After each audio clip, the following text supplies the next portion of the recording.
bonsoir à tous. À la une de ce journal, l'horreur après un attentat survenu à Fotokol, à la frontière Cameroun-Nigeria.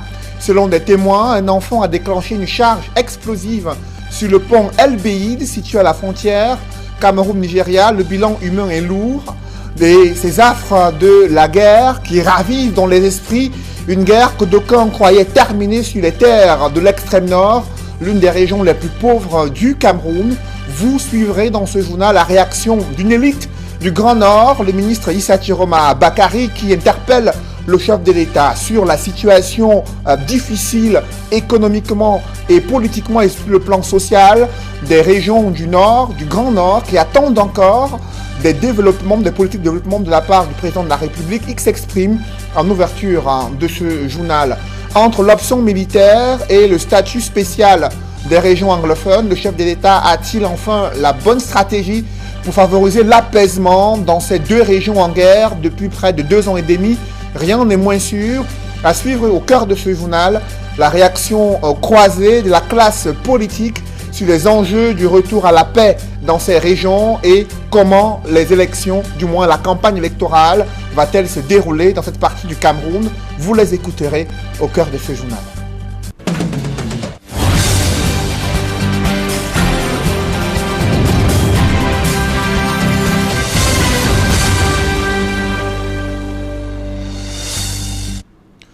Merci de suivre cette édition complète de l'information sur Equinox Télévision. Le Cameroun est en deuil. De nombreuses personnes ont été tuées lors d'un attentat survenu à Fotokol ce lundi sur le pont El Beid, précisément à la frontière Cameroun-Nigeria. Des témoins affirment qu'un enfant a déclenché une charge explosive en plein milieu du pont, là où se trouvent des commerçants et autres jeunes, durant la traversée de cette infrastructure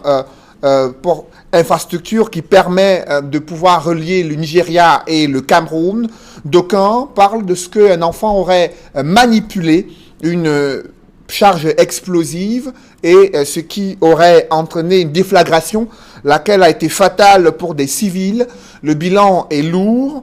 En plus, de nombreux morts, de nombreux blessés graves ont également été enregistrés. Un bilan officiel n'est pas encore communiqué jusqu'ici. Et le Septentrion fait partie du Grand Nord qui se porte mal, selon Issa Chiroma Bakary, le président national du Front pour le Salut national du Cameroun, a réagi dans l'émission La Vérité en face sur Equinox Télévision, alors que le Grand Nord a en majorité donné ses voix au président Paul Biya lors de la dernière élection présidentielle. Ces 3 régions du pays sont des régions les moins développées du Cameroun. Et selon le ministre Issa Chiroma Bakary, elles attendent encore beaucoup du président de la République. Je vous propose d'écouter ce morceau choisi de l'intervention de Issa Chiroma Bakary dans le cadre de l'émission La Vérité en face sur Equinox Télévision. Est-ce que le Grand Nord aujourd'hui se porte bien en soutenant le chef de l'État, en soutenant la politique du renouveau? Est-ce que le Grand Nord se porte bien aujourd'hui? Le Grand Nord attend beaucoup du chef de l'État. Le Grand Nord attend beaucoup le chef de l'État. Le Grand Nord a consenti beaucoup de sacrifices pour le soutien de ce régime, pour le soutien du chef de l'État.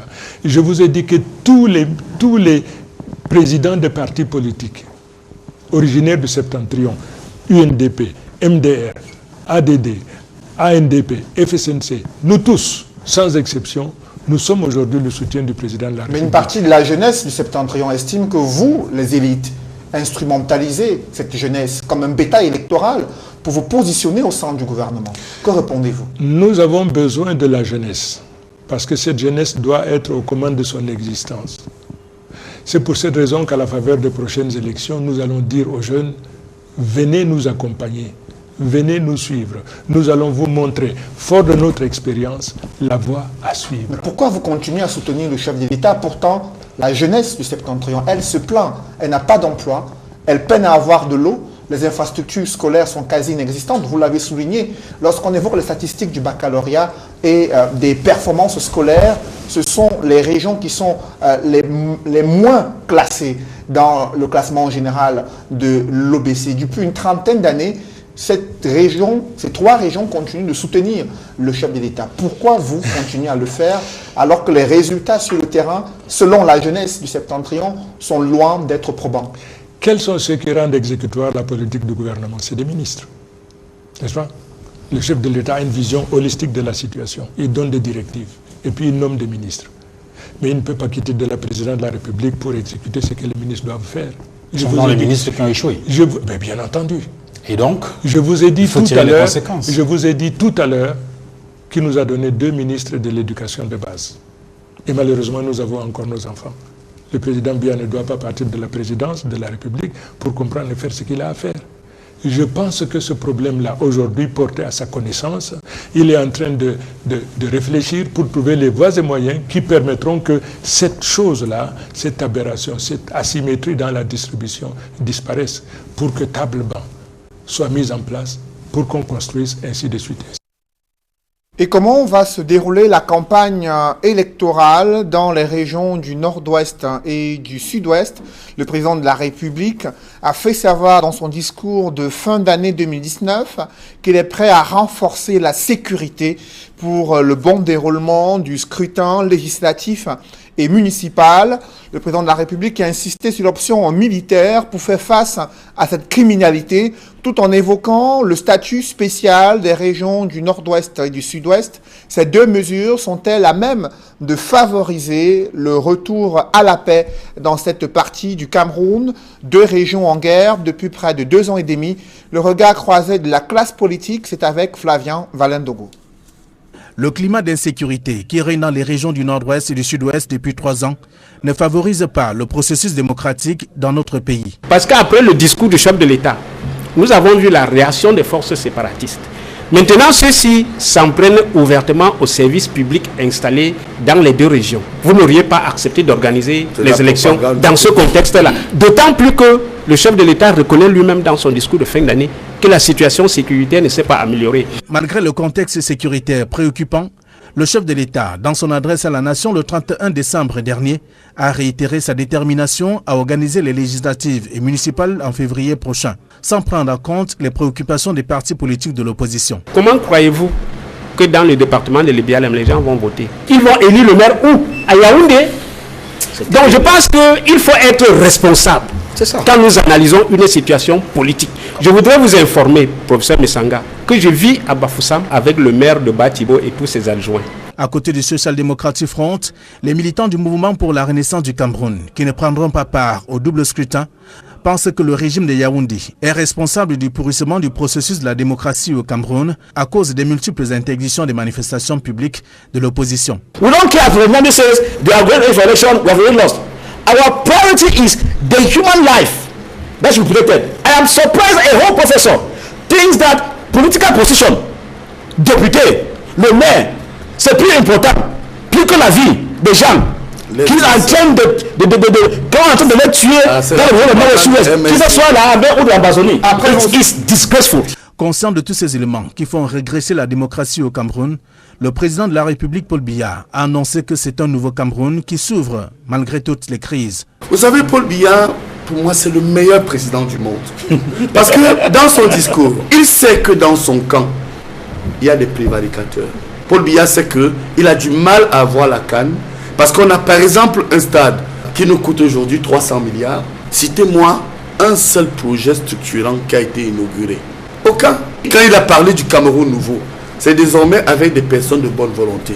Venant du MRC, venant du RDPC, venant du SDF et même de vous de la société civile pour qu'on construise un grand Cameroun.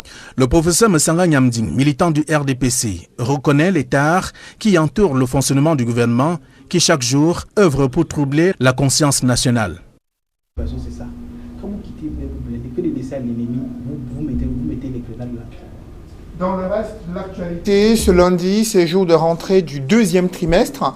Et les enseignants se sont engagés à veiller à la discipline, également le suivi des élèves pour leur permettre d'améliorer leur performance scolaire.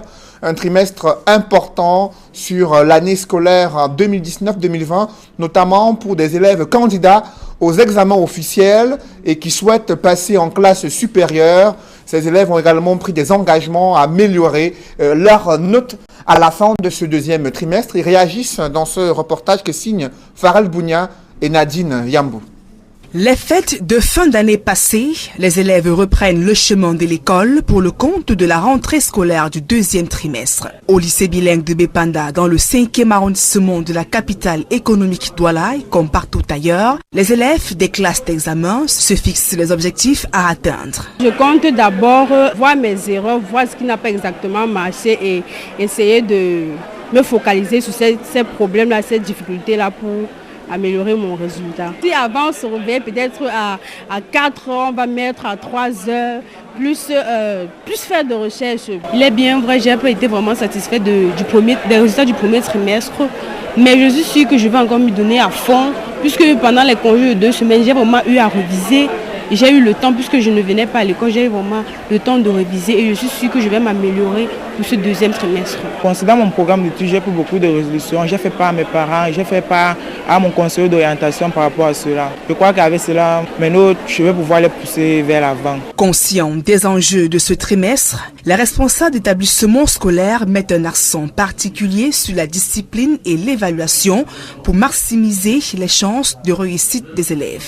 Les dispositions prises sont plutôt au niveau de certaines évaluations qui sont un peu anticipées par rapport aux dates normales prévues pour que les enseignants ne ressentent pas trop le poids des corrections parce que quand tout est accumulé, ça fait qu'ils se sentent sous pression et le travail pourrait ne pas être celui qu'on attend.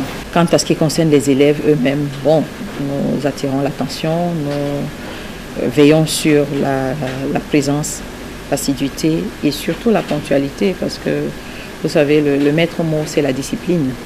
Si les élèves ne sont pas disciplinés, le travail ne peut pas marcher. Considéré comme le plus long de l'année, le deuxième trimestre est le plus déterminant. Pour aider les élèves présentant encore quelques lacunes, notamment dans les matières scientifiques, les enseignants prévoient un suivi approprié pour relever le niveau de leurs apprenants. Et on a eu à recenser les élèves qui avaient des difficultés particulières. Et on leur a produit certains conseils qu'ils devaient suivre pendant le congé. Présentement, nous sommes en train de vérifier si déjà les élèves ont eu à mettre en pratique ce que nous avons donné comme conseil afin de lever les difficultés. Le deuxième trimestre est donc lancé et le maçon sera jugé au pied du mur. Quelle est l'ambiance de la rentrée du deuxième trimestre dans le département du Mungo? Dans plusieurs établissements scolaires, notamment à Loum, les chefs d'établissement ont sensibilisé les élèves sur les cas d'indiscipline et l'enjeu d'être concentrés pour préparer les examens officiels et leur entrée en classe supérieure. Évocation avec Jacques Molon et Kediara. Rentrée scolaire à double vitesse pour les élèves de Loum, tandis que les uns, qu'on qualifierait de consciencieux, sont alignés les uns derrière les autres pour le traditionnel rassemblement du lundi matin, d'autres sont recalés au portail. Parmi eux, des retardataires, mais surtout des amoureux des fêtes de fin d'année qui ont ramené avec eux leur coiffure de star. Parce qu'ils n'ont pas su que les fêtes sont finies et qu'ils devraient être conformes ce matin. Et nous appliquons scrupuleusement notre règlement intérieur. Nous ne pourrons entrer que demain quand ils se seront conformés. Conséquence, au lycée technique de Loum, plus de la moitié des élèves attendus n'a pas pu répondre à l'appel. Vous avez constaté ce matin, il y a eu beaucoup de retardataires. Sur près de 1500 élèves attendus, nous en avons à peine reçu 500 au rassemblement. Donc vous voyez, c'est bien maigre. Un fait qui n'a tout de même pas empêché le corps administratif de faire son travail. Et cela a commencé au rassemblement par des conseils prodigués à ces enfants avides de réussite. On a été interpellés sur 2 points. Premièrement, les moyens du premier trimestre n'étaient pas bons. Alors le vice-principal nous a demandé de redoubler d'efforts afin d'améliorer cela. Et le deuxième point était la consommation des jours dans le scolaire. De ce fait, il nous a fait comprendre que les élèves ont déjà été exclus pour ce problème ici. Alors il a averti les jours de l'école. Le deuxième trimestre est l'occasion pour les élèves de rattraper les manquements enregistrés lors du premier et au sein de la communauté éducative. Il est réputé le plus difficile des 3 que compte l'année scolaire. Les raisons sont liées au climat qui est difficile, qui est rude. Et puis le trimestre est très court du fait de l'avènement du mois de février qui est consacré aux activités post- et périscolaires essentiellement. Alors, pour que ces éléments n'ait pas d'impact sur le résultat final, un fort accent a été mis sur le travail afin de relever le niveau des plus défaillants et de pousser plus loin les autres. Pendant ce temps, pour les plus petits du primaire, de la maternelle et leurs parents, c'est un brusque retour à la réalité. Je vais chasser pour la pension. Pour la pension, on n'a pas fini. Et on rentre maintenant, on va dire à nos parents et on va chasser. Le bal des moratoires est désormais ouvert. L'entrée en vigueur de la zone de libre-échange continentale préoccupe de nombreux pays africains. Le démantèlement des barrières douanières pourrait entraîner une chute drastique des recettes de certains États, notamment en Afrique centrale, et plomber la compétitivité du secteur privé local. Et la Commission économique des Nations Unies pour l'Afrique a élaboré des stratégies pour juguler ces pertes des recettes douanières et tirer profit des opportunités commerciales existantes dans le cadre de la mise en œuvre de la zone de libre-échange continentale. D'autres détails avec Donald Brice Kamgan. Les dirigeants africains projettent l'entrée en vigueur de la zone de libre-échange économique continentale pour juillet de cette année. Concrètement, les taxations douanières seront supprimées sur la plupart des produits à l'importation et à l'exportation. Mais l'un des bouleversements que le vaste marché attendu induira, c'est la baisse des recettes douanières. Bon nombre de pays africains en dépendent, il faudra donc se réajuster. Aujourd'hui, la douane au niveau mondial n'a pas simplement axé sur la mission fiscale. La mission économique est la plus importante que développent les autres douanes du monde, et le Tchad également est en train de s'organiser à pouvoir jouer le rôle de la mission économique. Et cette mission économique qui va jouer également l'attraction des investisseurs internationaux dans notre pays permettra de booster par rapport à cette perte que nous allons connaître, et que nous pensons que l'économie du Tchad va mieux se dresser avec la communauté sous-régionale. L'ambition est affirmée, le développement d'un marché continental est capital, le milliard d'habitants qui peuplent le continent est un atout. C'est important, tout d'abord, on a vu qu'une fois qu'on fait les échanges entre les Africains, c'est qu'il y a tout d'abord l'économie des devises. Ça, c'est la première chose. Deuxième chose, c'est que même on fait quoi? On fait la croissance des économies, c'est-à-dire qu'il y a l'augmentation de la production au niveau régional. Mais pour aller à l'intégration économique, chaque sous-région africaine doit se préparer minutieusement. Sous l'égide de la Commission économique des Nations Unies pour l'Afrique, les experts de la CEAC sont à Douala. Ils doivent examiner et valider une dizaine de rapports, dont le rapport sur les mesures de défense commerciale. Quelles sont les mesures de défense que l'une des parties peut prendre? Ça peut être une suspension des importations venant de l'autre partie, mais sous certaines conditions. Autre document à examiner et à valider par les experts, l'étude de l'impact du démantèlement tarifaire africain pour l'Afrique centrale, celle sur la codification des régimes douaniers, entre autres. Des outils nécessaires qui préparent le chemin vers l'entrée dans la zone de libre-échange continentale. Parlons à présent de football. Le Gotha du football africain a déjà pris ses quartiers en Égypte pour les awards de la Confédération africaine de football à la veille de cette prestigieuse cérémonie de récompense. Quelles sont les figures du football africain susceptibles d'être primées au regard de leur performance durant l'année 2019? Élément de réponse avec Emos Fongo et Nana Paul Sabin. Le président du conseil d'administration a tenu à féliciter le personnel pour le rendement effectué durant l'année 2019. D'autres précisions dans ce reportage. 2020, c'est l'année de l'innovation et de l'amélioration continue à Chanas Assurance SA. Le président du conseil d'administration, lors d'une réunion de concertation avec le personnel, a dressé le bilan de 2019, année durant laquelle l'entreprise a traversé quelques zones de turbulence, mais elle a pu relever tous les défis et conserver la confiance de ses clients et partenaires grâce à un travail d'équipe. L'an 2019 tire sa révérence et c'est bientôt 2020. Nous vous invitons, avec entrain et l'énergie qui permettra à Chanas Assurance SA de reprendre sa place de leader du marché des assurances au Cameroun. Nous voulons inscrire l'année 2020 sous le prisme de l'innovation et de l'amélioration continue. Nous en appelons ainsi à votre savoir-faire, à votre professionnalisme afin que ceci concourt à la réalisation de notre vision, reconquérir la place des leaders du marché de l'assurance au Cameroun. Chanas Assurance SA entend donc en 2020 consolider la relation d'affaires avec ses partenaires nationaux et internationaux, dont l'ambition est de lui permettre de se repositionner comme le leader du marché des assurances au Cameroun. 2020 ici, c'est pouvoir rassurer nos partenaires. C'est d'abord l'objectif, nos partenaires et nos clients. Parce que, vous savez, Chanas a été le leader du marché camerounais des assurances et Chanas est en train de revenir. Nous avons fait allusion aux nombreux appels d'offres où on a compétit et que nous gagnons. Nous avons adressé un vivant remerciement à la Société nationale des hydrocarbures qui est notre actionnaire de référence parce que dit actionnaire et apporte beaucoup de police. Nous avons remercié le ministère de tutelle qui est le ministère des Finances et nos partenaires qui sont sur le plan international, la CICARE, la CIMA, la FANAF.